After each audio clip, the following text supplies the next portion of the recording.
домашния текстил. Следвате модните тенденции, гледате цената или марката, или просто избирате това, което ви харесва най-много. Всеки такъв избор оставя отпечатък върху околната среда. И точно тук идва устойчивата мода.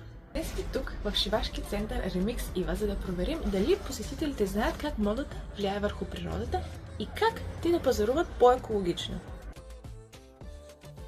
Какъв процент от влакната, използвани за дрехи, се изгаря или изхвърля на сметищата?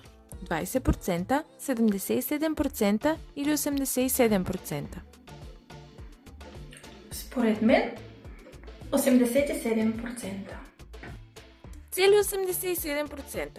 Средно един европеец използва 26 кг текстил и изхвърля 11 кг всяка година, а всяка секунда еквивалентът на един камион с текстилни отпадъци отива за изгаряне или на сметище.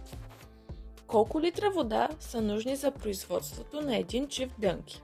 От отглеждането на памука до доставката в магазина.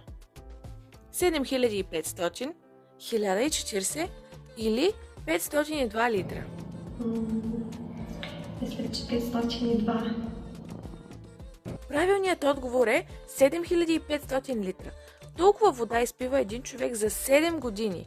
Цената на модата далеч не е само тази на етикета. Какъв е приблизителният процент от отпадъчните води в света, който идва от багренето и обработката на текстил?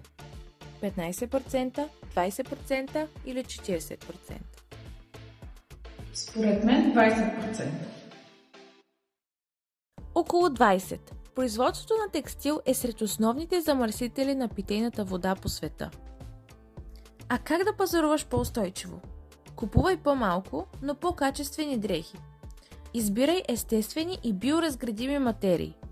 Подкрепяй устойчивите производители и българските дизайнери. Защото модата може да бъде красива и отговорна.